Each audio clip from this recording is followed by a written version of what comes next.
بسم الله الرحمن الرحيم سأل سائل بعذاب واقع للكافرين ليس له دافع من الله ذي المعارج تعرج الملائكة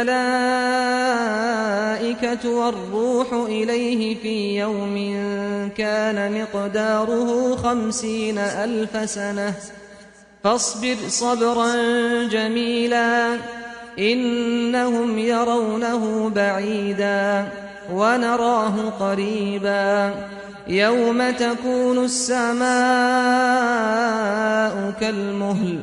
وتكون الجبال كالعهن ولا يسأل حميم حميما يبصرونهم يود المجرم لو يفتدي من عذاب يومئذ ببنيه وصاحبته وأخيه وفصيلته التي تؤويه ومن في الأرض جميعا ثم ينجيه كلا إنها لظى نزاعة للشوى تدعو من أدبر وتولى وجمع فأوعى إن الإنسان خلق هلوعا إذا مسه الشر جزوعا وإذا مسه الخير منوعا إلا المصلين الذين هم على صلاتهم دائمون والذين في أموالهم حق معلوم للسائل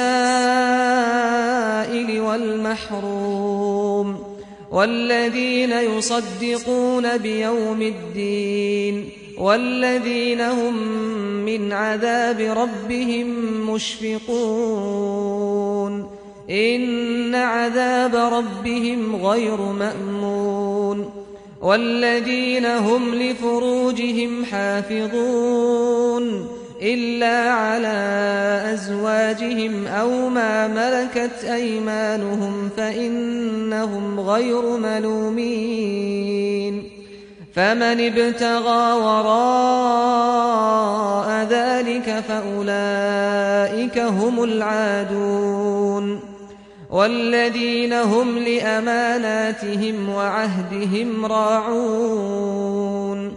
والذين هم بشهاداتهم قائمون والذين هم على صلاتهم يحافظون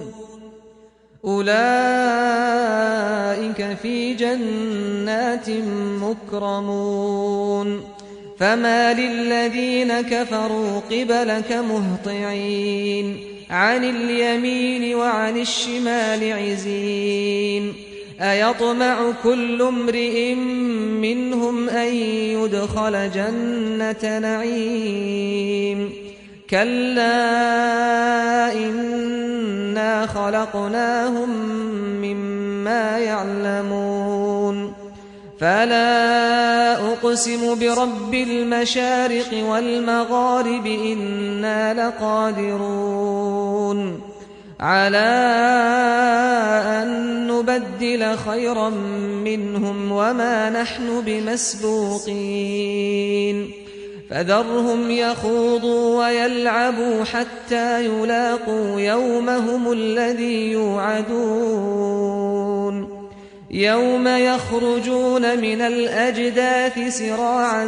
كأنهم إلى نصب يوفضون